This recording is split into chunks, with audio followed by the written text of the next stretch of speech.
joining into this beautiful, what we call a global healing mandala of prayers and offerings for the earth that have been planted in locations all around the world, thanks to this practice of the earth treasure vases or vases that I received from the old Lama in the cave that you mentioned. And so, I've been looking into the eyes of suffering around the world in countless ways and dedicating my life to bringing healing and protection to the earth. And so it has inspired so much. And I am writing a book and it's almost done. And there is a film that wants to happen, but I'm not directing it and it's not happening yet, but it's coming, I hope, one of these days. So, so here we are. And nice to see, just to say, I'm looking at you. I love seeing your faces. If you don't have your video on and you feel like you might be willing to turn it on, then I can see you and I love that. If not, that's fine. But it makes me feel like we're actually in the temple together, and sitting with each other, honoring each other's presence for a very precious time of practice and opening to the wisdom that may want to flow through us today, the insight, the understanding that is available when we stop our busy minds and take our seats and open to something so much larger than ourselves. So, old and new friends, welcome. And again, so glad to be here with you once again. When I asked what you all would be interested in focusing on, what I heard back was had to do with the fact that many of you are very focused on what's happening in Ukraine, as am I, and those of us in our global community, the Gaia Mandala Global Healing Community. We've focused our meditations there as well. And that this is such a time of crisis in the world in so many ways. And so how do we be with that from a deeper perspective, of a meditative perspective that, in a sense, connects the inner and the outer experience that we have in these times? So I wanted to talk about that a little bit, and then I'll lead a meditation. And then, as Manon, you said, you all will go back into meditation for another period, and then we'll come back together. And if there's any reflections or questions or comments that want to be shared, we can do that. So, as it's probably obvious to everyone here, we're living in a powerful evolutionary moment of life on Earth. The changes that are happening are catalyzing even more changes, right? And the systems, the living systems that we have taken for granted are collapsing, breaking down. Social and political systems, environmental ecosystems, etc. Authoritarianism is rising. The threat of nuclear war in Ukraine is ever present. Not to mention that the terrible war that's just ongoing there now. These things are just, in a way, unthinkable. And I'm sure many of us would rather not think about it. So we just, ignore as best we can. Meanwhile, our survival and that of all of the animals and plants and rivers and oceans is in question. So there's just countless ways in which life on Earth is severely threatened right now. But simultaneously, these times of crisis are providing us with a really powerful opportunity. We're being presented with the possibility of participating in a collective awakening. Because all of these things are forcing us to pay attention, to not ignore the situation, and to wake up to what we can, how we can participate in this moment effectively and compassionately. So we have the chance to become a part of a critical mass of humanity that recognizes that we're not separate from each other or from the web of life, the entire web of life, that we're each a little facet of the whole with a unique gift to offer that is only ours to give, because each of us is such a beautiful, unique expression of the whole. And we have a purpose to fulfill. So if we choose to engage with the call of these times, we have an opportunity to wake up and be the change. It's what Buddha Shakyamuni was calling to us all the time, calling us to all the time. Are you with me? So good. Because as far as I'm concerned, that's why we're here. That's why we're here. As hard as it is to be present with this crisis as opportunity, this is the moment. This is, we're alive now, as Joanna Macy says, we're alive now. What an amazing time. So let's make the most of it. The purpose of our Dharma practice is to cultivate the ground of our being so that we may awaken and realize our own innate nature. And I use the word nature very consciously. This is our true source of love and understanding and compassion and wisdom that dwells within each of us naturally. And accessing that, giving that gift, is the greatest thing that we can possibly do in this precious human life. Offering our compassion and our kindness to others because we care is something that humans can do for each other and for the earth.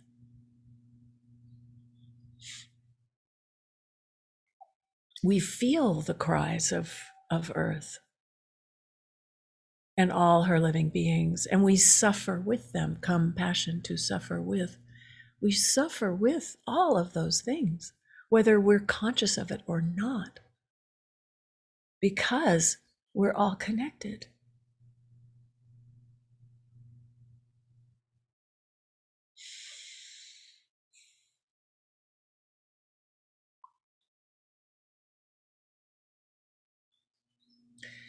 So this opportunity is to turn our attention with that feeling of caring to the healing of our world.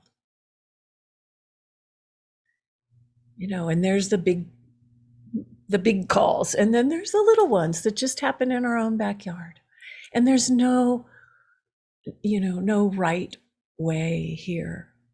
We each have a different way of engaging. But it's time to engage. And our Dharma practice is a way of engaging. There's nothing insignificant about that. at all, because it's catalyzing, it's facilitating this awakening, which is part of the critical mass, right, that is needed to make the shift, to make the change all over the world. Awakening to our true nature. And so we practice day after day to become stable in that realization. And as we do, we build our spiritual muscles and become strong. And that helps us to face what's hard. We need to be strong to turn into these difficult things that are arising in our world with energy and with equanimity. So in the practice of meditation, we are invited to take a breath, slow down.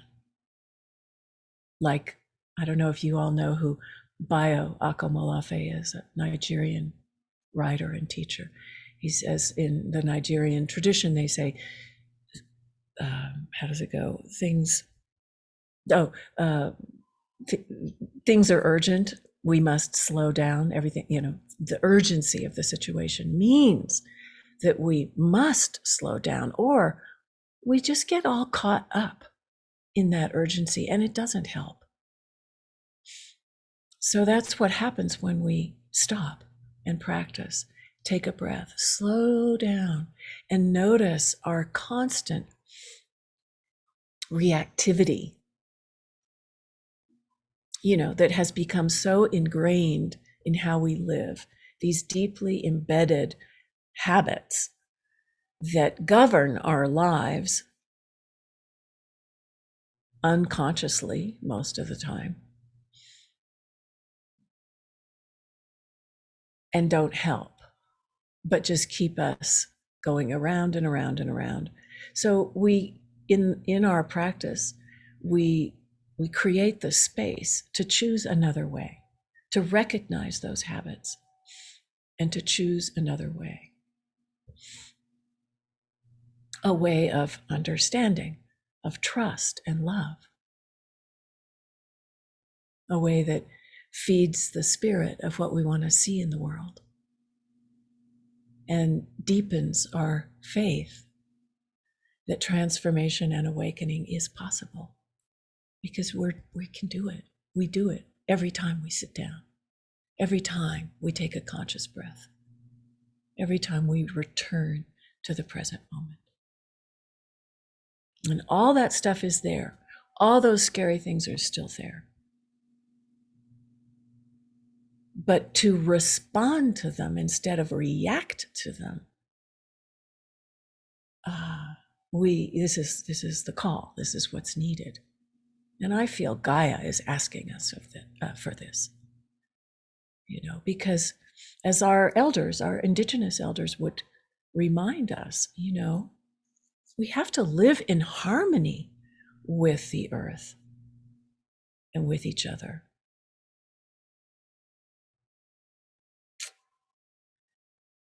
And we have to realize that we're not alone. We are in this relationship to all of life together, no matter who we are or where we are.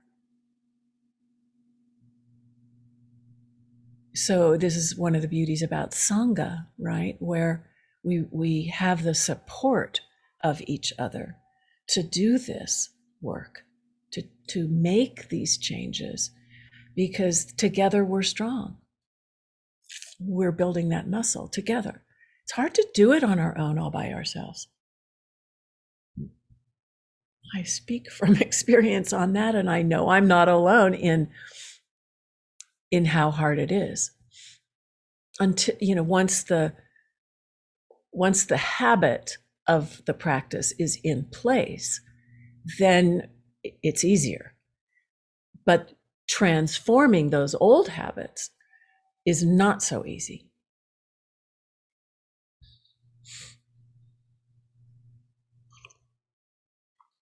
And we need each other for this, and we need all of us. I mean, all around the whole planet to face and deal with and transform these patterns that are creating, violence in the world, school shootings, nuclear weapons, the destruction of the planet, whatever it is,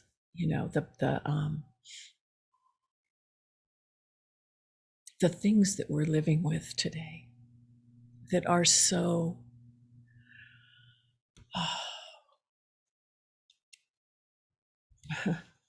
devastating to life, literally. So, but we can point the finger out there, or we can turn inside. And part of what we're looking at is the relationship between the inner and the outer. So we begin with ourselves, which is really the only place we can begin. We know this from addictions, or codependencies. We want it to happen out there, but actually all we can do is focus right here. And then it ripples out. It does. So we begin over and over. We begin anew every day. And with each breath and with every step, we choose to take that time out to reset those patterns. And then we can set out again on the path of awakening, the path of transformation and healing.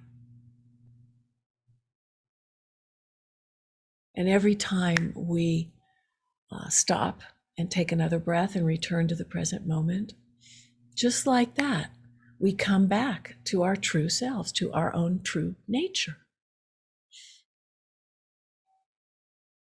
It's not out there, it's right here.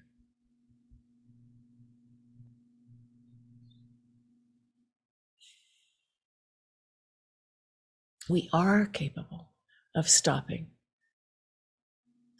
the ongoing habit of our minds that consumes our life force energy. And one day we wake up and we're sick in bed, or we're, on our deathbed, and we go, oh my God, what happened? How'd this happen? I didn't realize, So let's not do that. Let's take advantage of the time we have now. And when we find our breath, we align ourselves automatically with the life force of Mother Earth.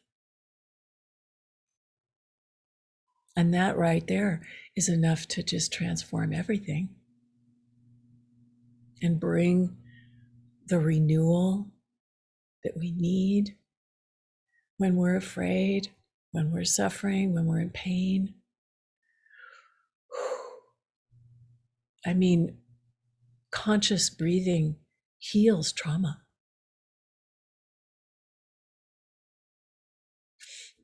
I know this from working with my friends in Liberia who are suffering from civil war, suffering terribly from PTSD from civil war. Now, the whole world is suffering from trauma, but the breath can calm that reactivity down. So don't think that a meditation focusing on breathing is simplistic, because it's not. It's right there at the center of life.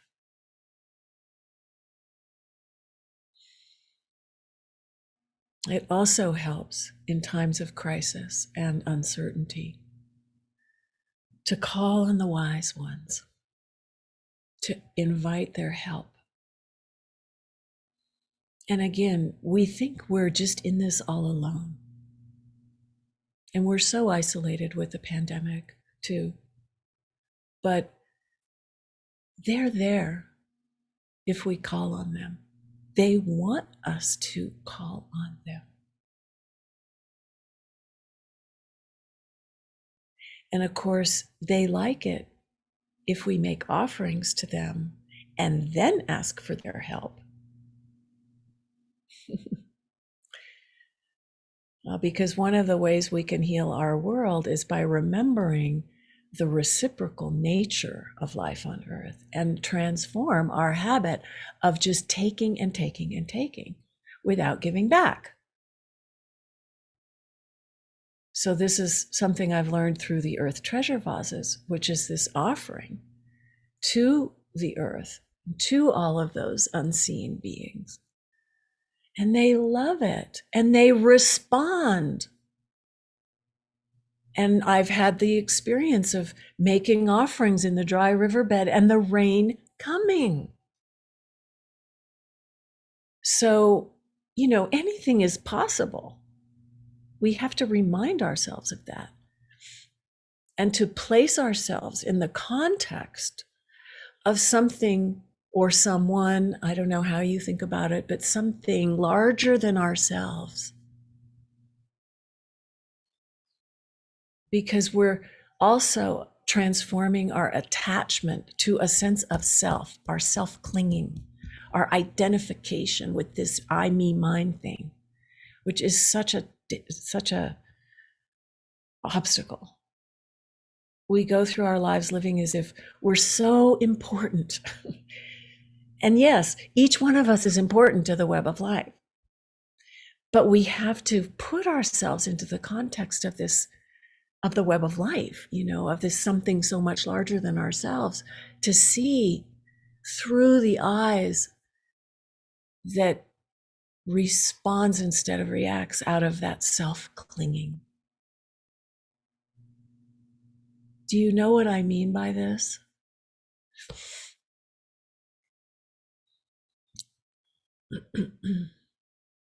This is what leads to that non-dual experience, right? That we talk about in our meditations, is when the self falls away and we're left with just what is, that is unconditioned and vast and inseparable from everything else.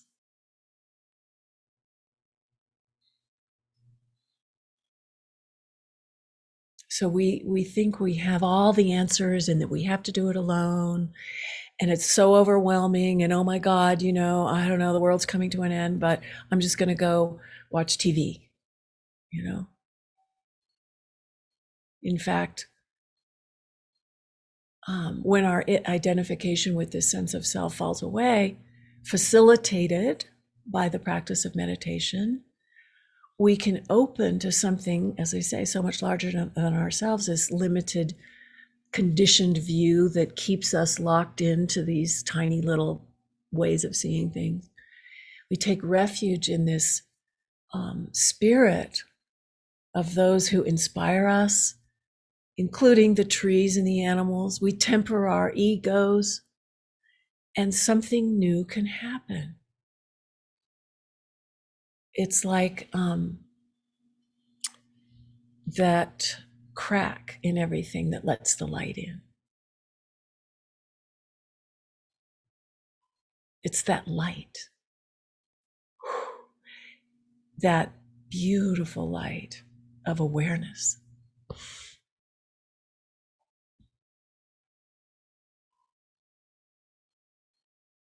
So we're creating the conditions for this when we take our seat and light a candle, offer some incense, maybe sprinkle some cornmeal outside for those invisible ones who want to be fed. Take a breath and call on our own Buddha nature, call on the Great Spirit, the web of life, Gaia, the Holy Spirit, the Great Mystery, all of the Buddhas and Bodhisattvas, the sources of refuge that have shown us the way in this life.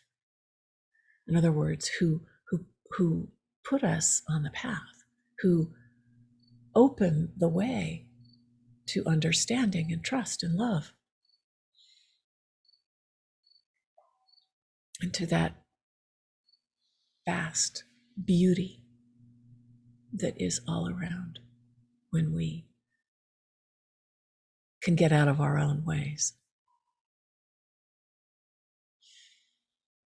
And from that seat of what we call calm abiding in Buddhism, and just resting in awareness itself, we really can see the way, because everything becomes more clear from that place. And then we know how to respond in an effective way, in a way that serves. So with the support of all of our ancestors and elders and lineage masters and all those Buddhas and Bodhisattvas, we no longer feel alone.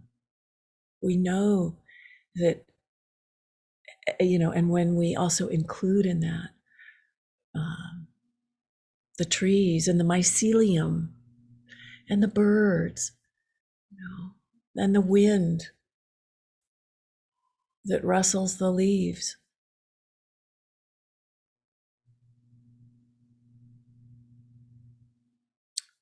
they're bodhisattvas too. And each other, each of you. We are this to each other when we are aligned in this way. Community is more important than ever. And when we have that feeling of connection, then we're more capable of leaning into the uncertainty, engaging the discomfort, inquiring into our fear. It's like the curiosity about that is available to us more. And the possibility of exploring the things that scare us, like inquiring, what is this? Fear is such a powerful signpost. It's a natural response to some of the things that are going on in the world. It's not bad. So when we have when we're settled, in our seat, and we can invite the fear forward, or, who are you? What do you want me to know? And then to just relax and open to the response that comes in that inquiry, not from here, not from the thinking mind, but from a deeper place that is a place of knowing. And we recognize that it's a place of knowing when we're not thinking, but an insight comes and we go, right, aha, thank you, that's it. I know what to do next. I understand what that person is saying now. I feel what it must be like to be them. I can have compassion.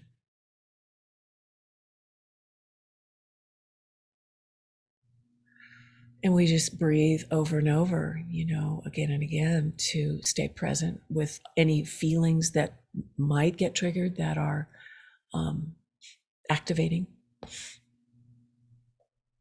And just, breathe through it. Don't push it away, but just embrace what's arising with awareness and keep inquiring. And allow ourselves to be surprised. A lot of it will sometimes fall away. And not, it's like, oh, well, that's not important. But then what is important comes up very clearly, and or some new understanding arises. It's surprising. And if the reactivity does, or the feeling of being triggered, it comes up in the practice, then you can just say, okay, next time we'll come back to this. I'm not ready, because you want to be able to stay with the breath, to stay relaxed in the face of what that is, and just be with it. But if it starts to take over and it's too much, then you just put the rock back on the hole and come back another time when you feel more stable.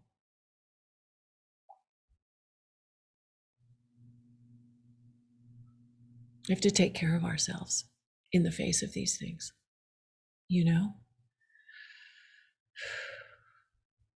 I've been having a really hard time lately with everything.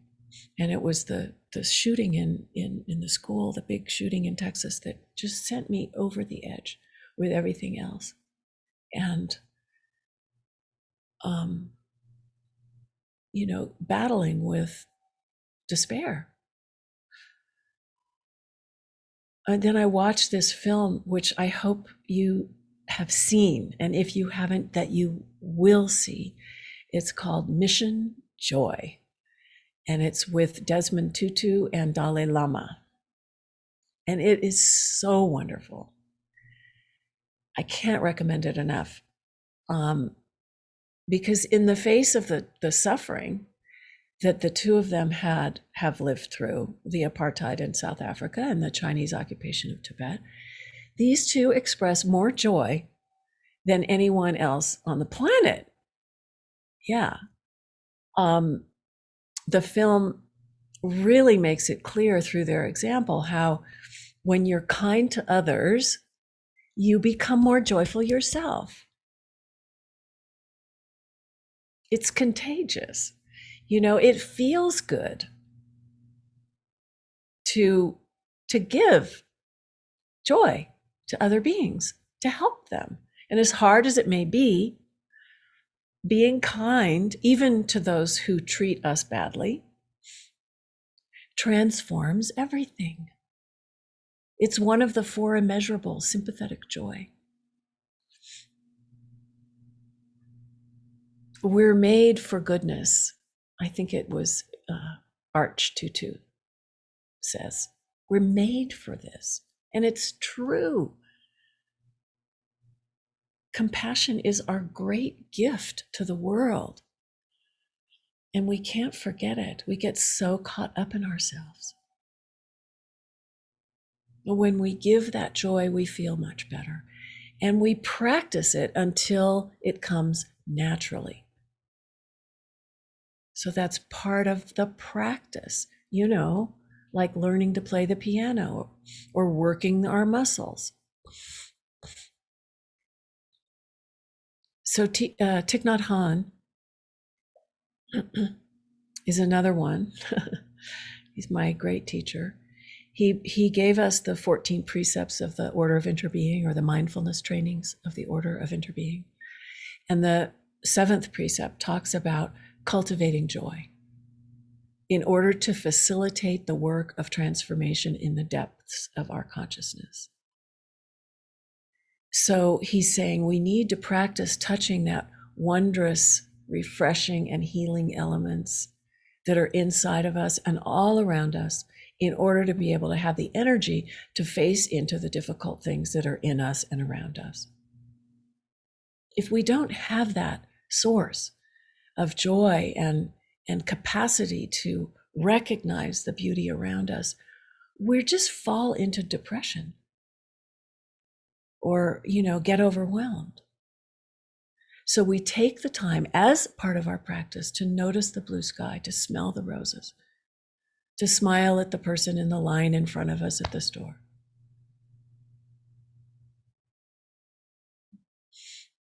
And his most famous mindfulness poem, or Gata, says, Breathing in, I calm body and mind. Breathing out, I smile. Dwelling in the present moment, I know this is a wonderful moment. And we practice smiling. Even if we don't feel like it, we still practice it. And we tell ourselves this present moment is wonderful.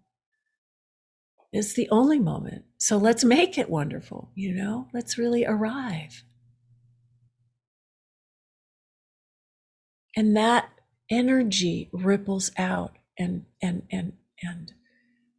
transforms the world. So I'm aware of the time. I think I've gone on a long time, and there's more I want to say, but I want to do a little practice, a little breathing practice, if you're up for that. And so I'm going to ring the bell and just invite you to settle in with me in light of all of this. And we'll breathe together, and I'll guide you along the way for a few minutes before we close.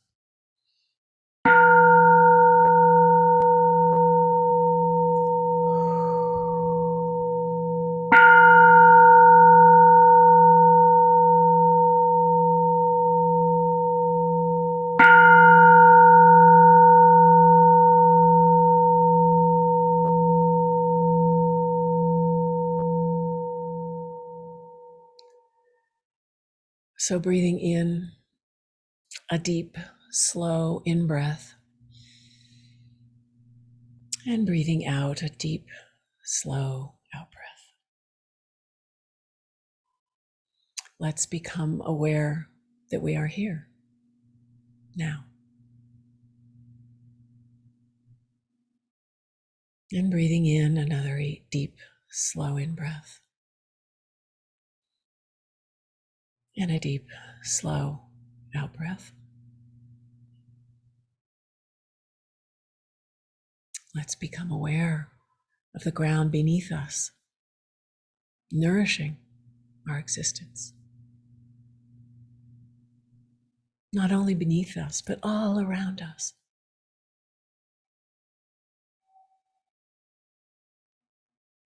And our friends and family providing their support as well. And their companionship in this life.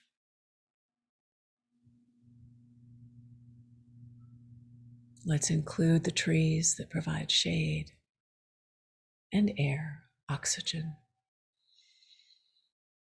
The water quenching our thirst.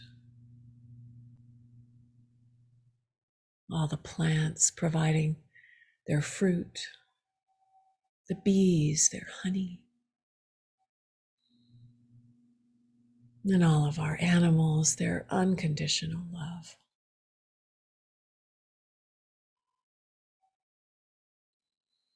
And breathing in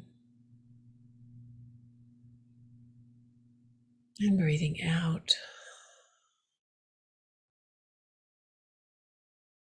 Let's also be aware of the planet Earth and all of her beings who are suffering.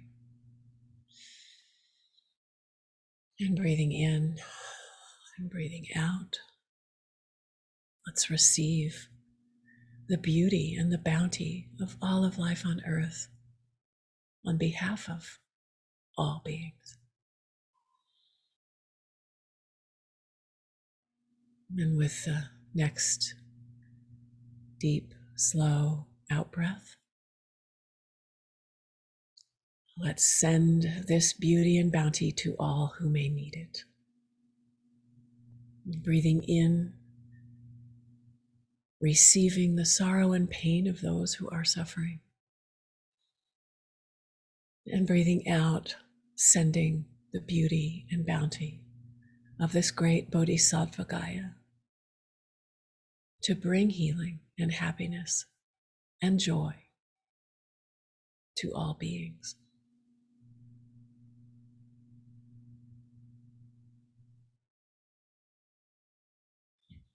And within this supportive circle of this Sangha,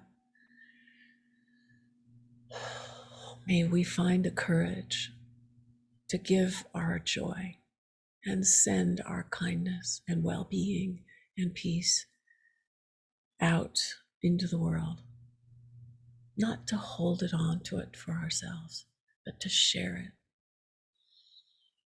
And may we be willing to take in the awful suffering and pain, the oppression and injustice, pollution and disregard,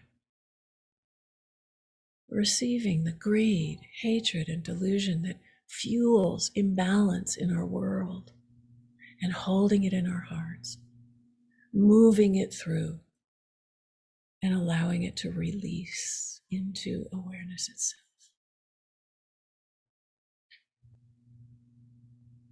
Breathing in and breathing out.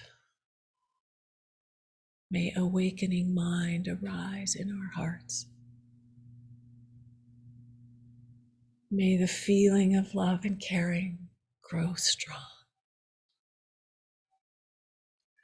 Strong so that the hair on the back of our neck stands up and the tears fall from our eyes. And with another breath, feeling the intention forming to offer our energy, this precious human life force energy, into the world for the benefit of all beings. Deciding to participate in the collective awakening taking place upon the body of Mother Earth right now.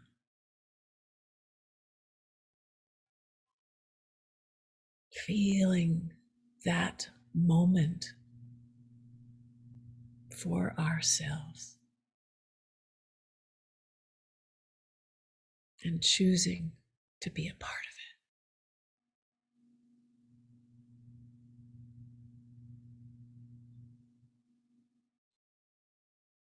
it. And taking another moment now to just rest in awareness without effort, allowing all of this to just settle into the fabric of our being.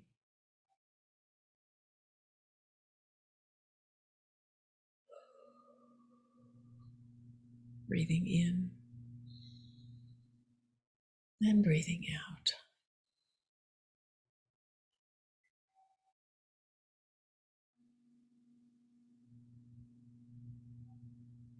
And as you go into your break,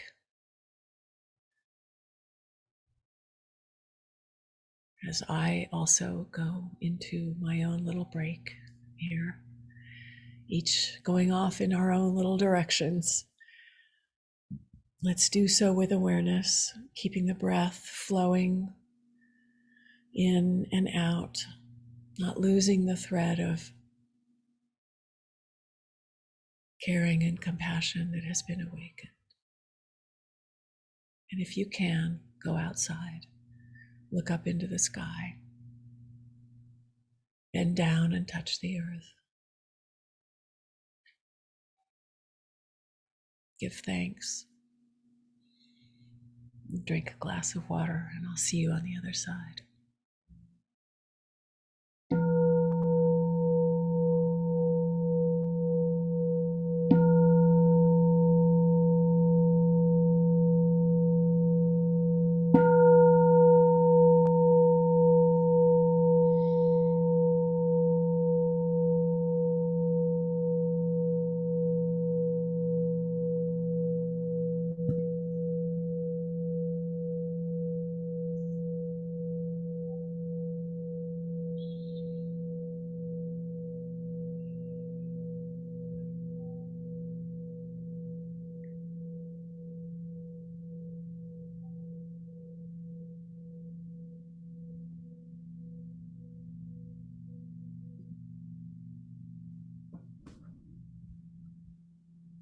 And I'll ring the bell at the top of the hour to bring us back for the last session.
So let's continue together. Some of you that doesn't know me, my name is Manon. And for this session, we're simply going to continue deepen in the silence, in the stillness, to make ourselves available and open. This Cynthia will come back in about 40 minutes. I'll ring the gong then.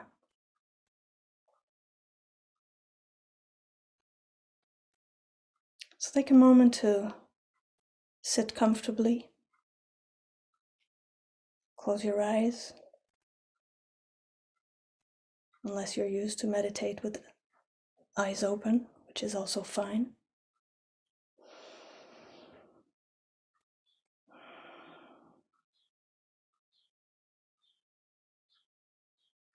Let's continue the rhythm of breathing in and breathing out.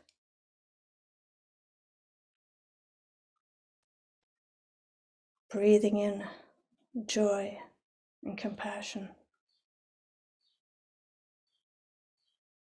And breathing out, offering and sharing this joy and compassion.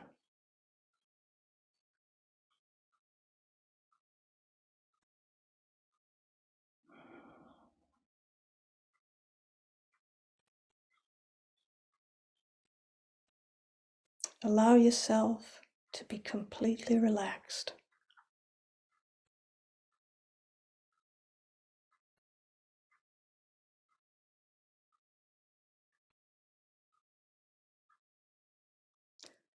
Allow yourself to receive the presence of each other, each one of us here and beyond.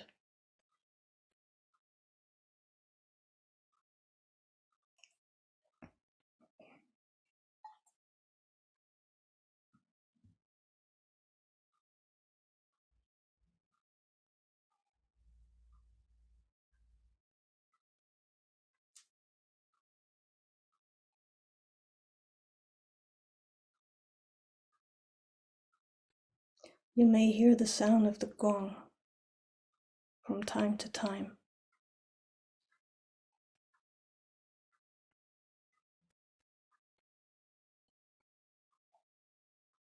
And let it bring you deeper. Sink in with the frequency and the resonance of the sound.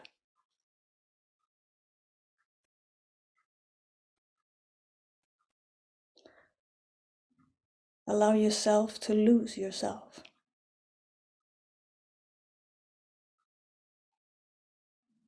To find out who you are.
Allow yourself to sink deep and wake up in the place you were before you were born.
And thank you, everyone. You may want to move a little bit just to bring your awareness to our group in a more awake state. And we're all yours, Cynthia. Welcome back.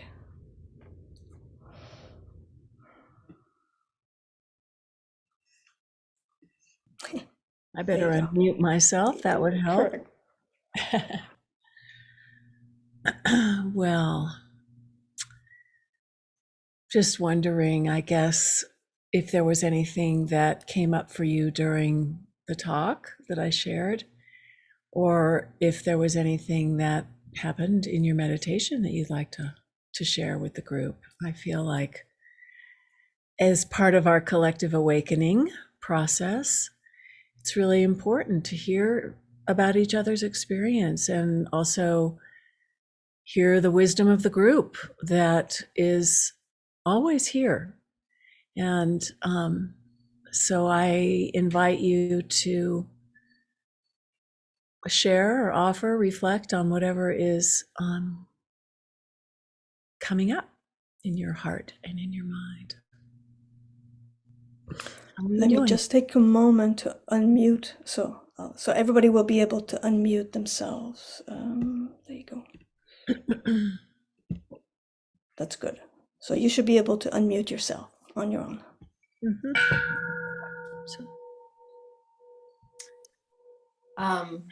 I'd like to share with a question for Cynthia. Wait, before you go on, just say your name and where you're calling in from. Okay.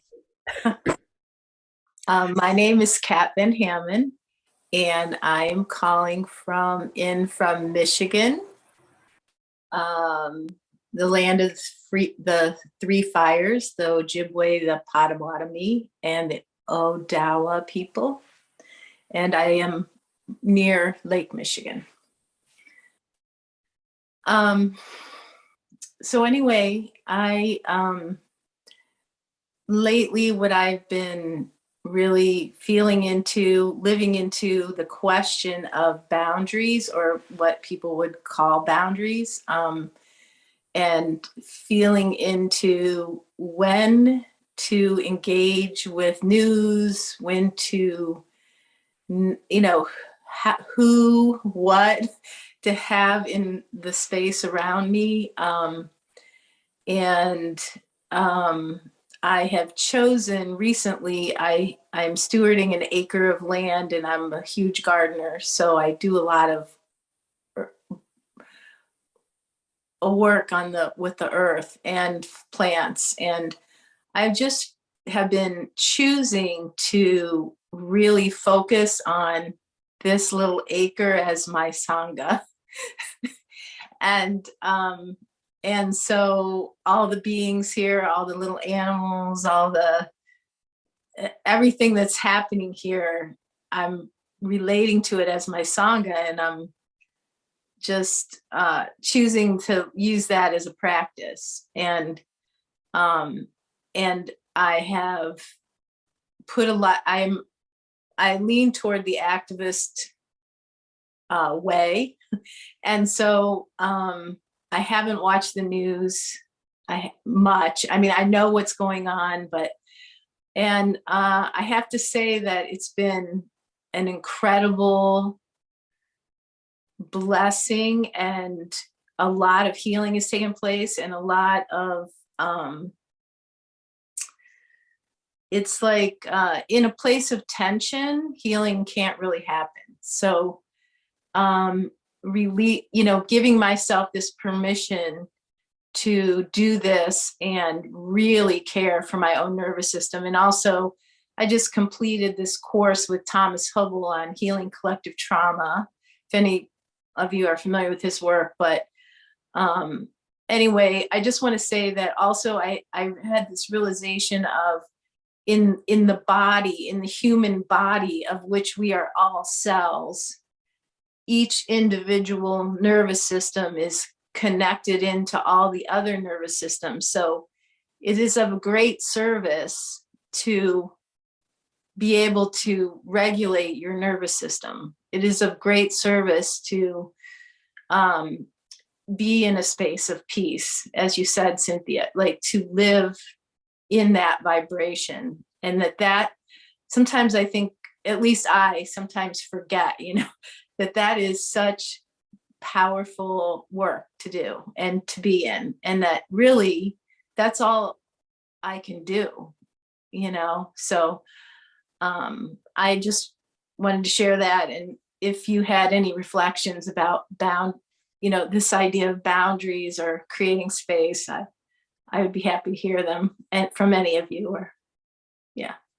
Yeah, thank you, Kat.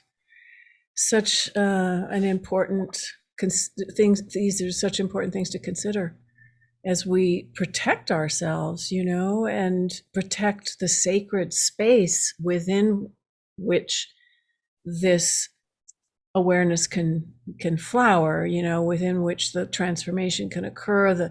We have to be able to access that part of ourselves that is going to bring the, as Charles Eisenstein would say, the more beautiful world our hearts know is possible in. We can't bring it in if we're just constantly reacting to whatever is going on around us and feeling, as you say, that tension all the time. So yes to boundaries. And there's nothing, we shouldn't think that we have to take in every little last drop of all the news that's going on in the world. So much of it is unnecessary, really. I that's my feeling. And it's taking a stand, a stand in some ways, not to avoid or ignore it, but to know when maybe we need to educate ourselves a little more, and when we need to cultivate something different. Yeah, I'm sure others have things to say in relationship to that too. Can you tell me your name and tell me where you're calling from? Monica Holland, Northwestern Montana. Thank you. I relate a lot to what Kat said. I have a couple of acres, and I'm planting native plants, from trees to shrubs to starting flowers. And I realized when you were talking about giving a gift before we asked, I realized this is my gift. And it also gives me a lot of joy. But yesterday I planted 2 Rocky Mountain junipers and a shrub potentilla. And I went out walking last night, and I just stopped and basked in the beauty of the little juniper. And it was like an infusion. And so for me, it goes both ways, but I have a need for my own alone time. I don't have a strong push at this time in my life for social interaction. My interaction that I'm drawn to is the earth, nurturing it and basking in its beauty. So I just wanted to say it. I related to both you and Kat. Yeah, thank you. Deeply. Thank you. Yeah, thank you. The earth needs us all. Yeah, I love those Rocky Mountain junipers too. What else is happening in the circle? Thank you for sharing, Monica and Kat. I'm also gardener, so I feel related to it. What's your name and where are you calling from? I'm calling from Germany, so the other side of the pond, and I feel with you, feel with the garden and with the plants, and I really enjoyed what you said. Also, Katja, giving offering for giving something back. Not only compost, but also some blessings, some grain or whatever, and calling the elders who are who are guiding us. It's really, and I feel in this time of distress helpless. I don't know what to do, what to change. I can most do with the garden and because the plants or go on power spots in nature and celebrate there.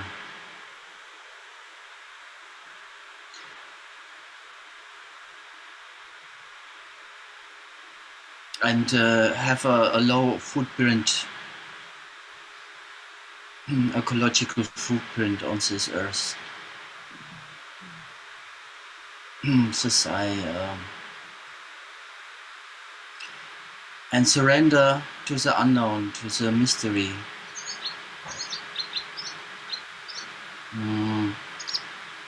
That we can do, and we are not separated from everything. So we are one with the earth and with all beings,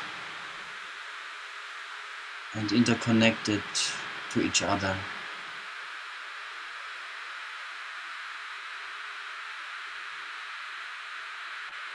Full moon is coming soon, so it's a good time to connect with the cosmos again. Go on beautiful places in nature.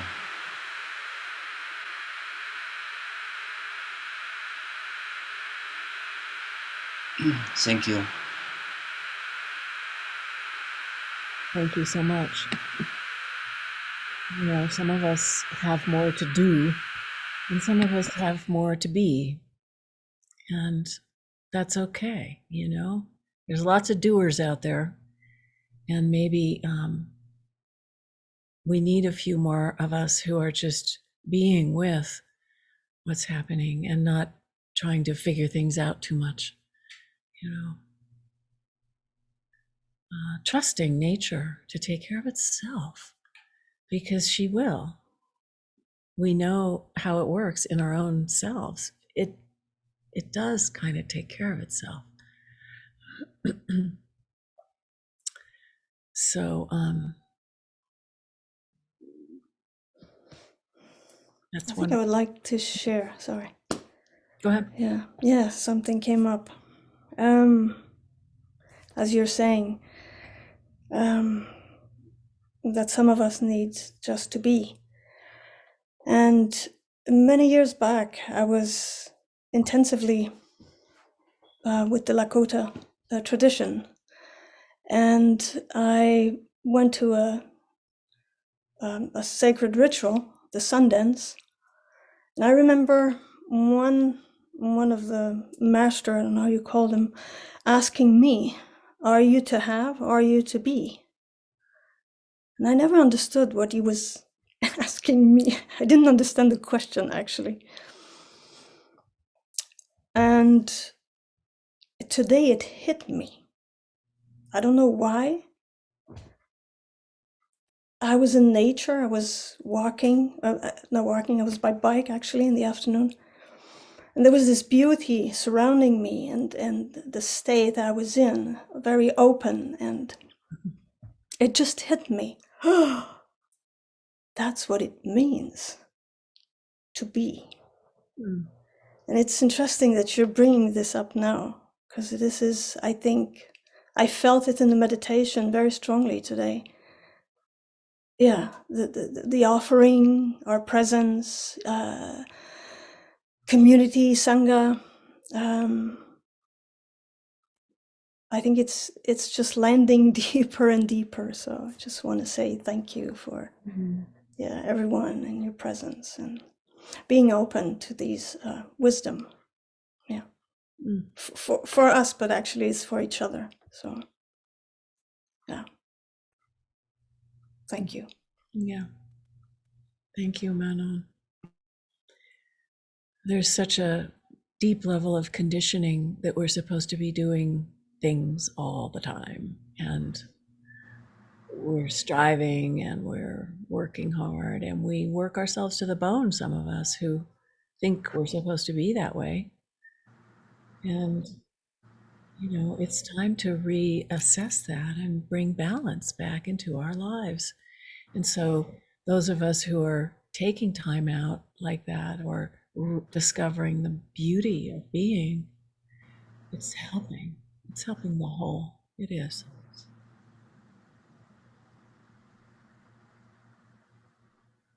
Yeah, Judith. Hey, Cynthia. I know who you are. But tell us your name and where you're calling from. My name is Judith. I'm from Woodacre, California, the ancestral lands of the Miwok. And I had a good learning of juxtaposition today. I thank you for that beautiful teaching, Cynthia. It was really, really lovely. Last night, I live in the country and I have a propane tank, fossil fueled. And last night it was dead. They hadn't filled it properly because they usually come around and fill it. So I had no hot water and no, and so then they said they'd come this morning. And of course they came right as we started the meditation. So I was busy going out there and making sure that everything was happening. And, so while you were all holding the space, I was out there consuming fossil fuel. So there's that level of like, oh my goodness, that shouldn't be the case, really. But the man was so kind, okay, who came on a Sunday with his big truck. He was so careful. He wanted to make sure everything was fine. He was so sorry that I'd run out. And that human interaction was just lovely. And then I came back in and you were all meditating and I found myself just coming back into the circle. And I don't know many of you, but it was just lovely to feel the Sangha, to feel what that was like, to plug back in and to leave the concerns about how I should be heating my house and whether or not I have enough, all that stuff back into alignment just with being. So it was a good teaching that the universe gave me too today. Mm. So thank you all for holding that lovely circle. Yeah. I felt the same way going out and coming back and just being in the field of what was being generated here. And it's such a support. It really is. And I'll just take this moment to say that the full moon is tomorrow, Monday, or at least the Gaia Mandala community will be celebrating it tomorrow, I think. And Judith will be joining me on the call, which we do every full moon with the Earth Treasure Vase practice, because she's just buried a treasure vase on the Isle of Lewis in the Outer Hebrides in northern Scotland, in a very potent, powerful place. And so that's who Judith is, among other things. She has many other things that she offers in the world, but I'm looking very much forward to the full moon and would love you all to come. I know if you're in Europe, it makes it a little hard because we meet at 6 p.m. Pacific time. But the recordings are sent out. If you want to sign up, you can get the recordings as well. So it's a beautiful way to continue to cultivate these things and find community. Yeah. We also Can people sign up through your Gaia Mandala website? Yes, if you go to GaiaMandala.net is the website I use now. The Earth Treasure Vase website is informative, but it's not very active. All the practices and things are on GaiaMandala.net. And there's a sign up on the bottom of most pages for the newsletter, which comes out every month in relationship to the full moon, and informs us about what's happening in our Sangha, in our group and things. And then we also have an online community called the Mandala, which is another place where people are connecting. And so all of the groups of practice groups have a place there. So you can find out all about that on the website. Yeah. Yes. Martha, do unmute yourself, please, and tell us where you're coming from. There we go. I think I'm unmuted. Yep. My name is Martha. I'm in Chicago, Illinois, overlooking Lake Michigan on a kind of beautifully cloudy day. Thank you so much for your Dharma talk, which touched me on many, many points. But I guess what I want to say at this moment is just that during our meditation, when the invitation was to go to a time before I was born, that seemed like a very radical new idea that sent me into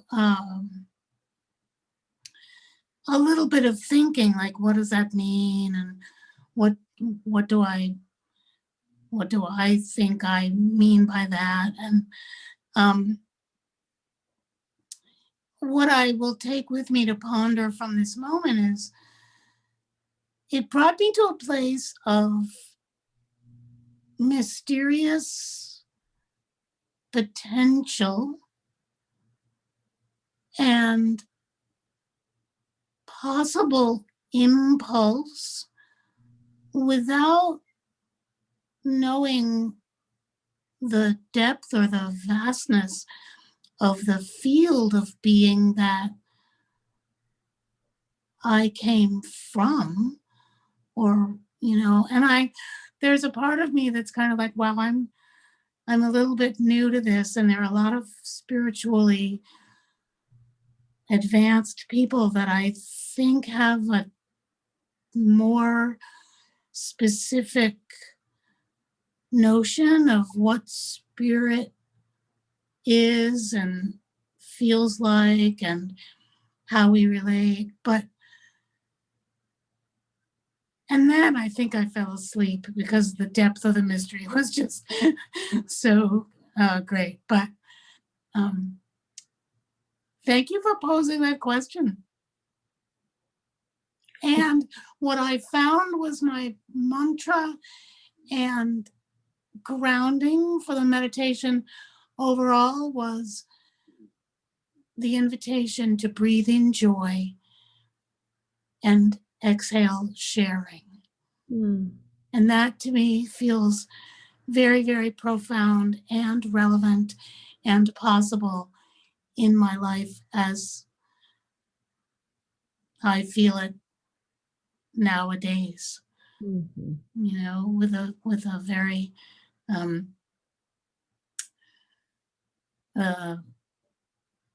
decreased social schedule, but some very lovely connections that I have with people and friends. So, and then just in the meditative state and space as well. So thank you. Yeah. I'm aware of the time and wasn't paying attention to the time a minute ago. I think we're meant to be closing right about now.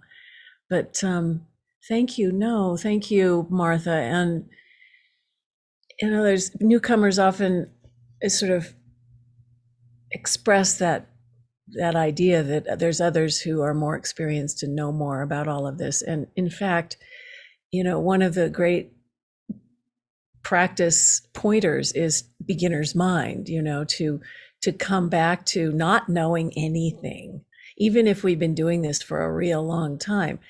And they say in the Tibetan tradition that, a lot of the old time practitioners are like sort of like hardened butter, when it gets really rancid and sort of tough and it doesn't spread easily and all of that. Well, so we don't want to be like that. So there's something to be said for just the beginner's mind and that quality that is just open and interested, So I want to celebrate that and remind us all to come as beginners each time. And it's funny about what is the what, I don't know what you said, the face of what do you look like before you were born or something. And that, did you say that, Manon, when you were giving the instruction? Yeah, because I didn't say that, although it is a very classic pointer for contemplation. To the way I heard it was, what is your face look like, before you were born, even before the Buddha was born. So this is a kind of inquiry that is inviting us to go beyond the attachment to who we think we are in this body, in this life, and to really stretch way beyond that and rest in that awareness. Just rest in that awareness without trying to figure it out, which is always the trick. But anyway, it's wonderful to see you, be with you, explore these things. And I hope that I will see those of you who I haven't seen before again, and that we can continue these conversations and practice together in all kinds of ways. Well, thanks for having me. Thank you, Cynthia. Thank you, everyone. It's a delight. I don't even want to close, but we need to. So, thank you for being here. Some of you are new faces around, so thank you for being here. I'm gonna just post our website if you want to know about us a little bit. Next week we meet each month, and next month in July we'll have a Japanese monk coming to us from Japan, Osaka.